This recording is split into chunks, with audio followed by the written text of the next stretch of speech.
Porque todo aquele que é nascido de Deus, ele está falando de quem? Daqueles que é nascido de crente, servo em Cristo Jesus, que já tem o Espírito Santo sobre a sua vida e tem uma vida direcionada pelo Espírito Santo.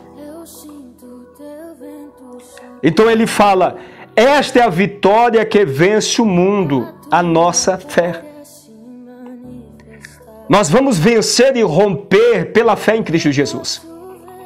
E nós devemos entender que a partir do momento que nós entregamos a nossa vida para Jesus, nós somos como criança. Nós somos criança espiritual. A gente não entende nada das coisas espirituais. A gente lê a Bíblia, não entende. A gente não sabe orar. A gente não compreende essas coisas. Por quê? Porque é criança. Então, no capítulo 2 da primeira carta de Pedro, versículo 2, ele fala algo muito interessante, como crianças recém-nascidos. Desejo o genuíno leite espiritual para que por eles lhes seja dado o crescimento para a salvação.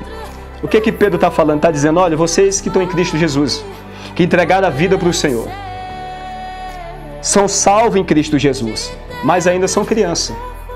Não entendem as coisas espirituais. Não entende a palavra, não entende os planos de Deus ainda, porque é criança. Ouviu a mensagem, o Espírito Santo convenceu, e a partir daquele momento a pessoa direcionada pelo Espírito de Deus, como Nicodemos, no capítulo 3 do Evangelho de João, o que estava acontecendo com Nicodemos? Nicodemos estava sendo convencido. Nicodemos estava sendo gerado, regenerado naquele momento pelo Espírito Santo. Por isso que ele estava conversando com a palavra. O Espírito Santo conduziu ele até Jesus. Ele se converteu a Jesus Cristo. Mas só que observe que Jesus fala do novo nascimento e ele não entende nada sobre o novo nascimento. Por quê? Porque apesar de estar ali conversando com a palavra, apesar de ser um salvo em Cristo Jesus, mas ainda é criança espiritual.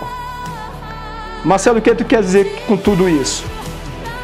Porque nós estamos falando de uma pequena fé, mas que ela pode se tornar grande. O texto que nós lemos, Jesus está falando para os discípulos, discípulo esse que no futuro, com mais capacitação e direcionamento, como o Senhor vinha fazendo e dando a eles ensinamento,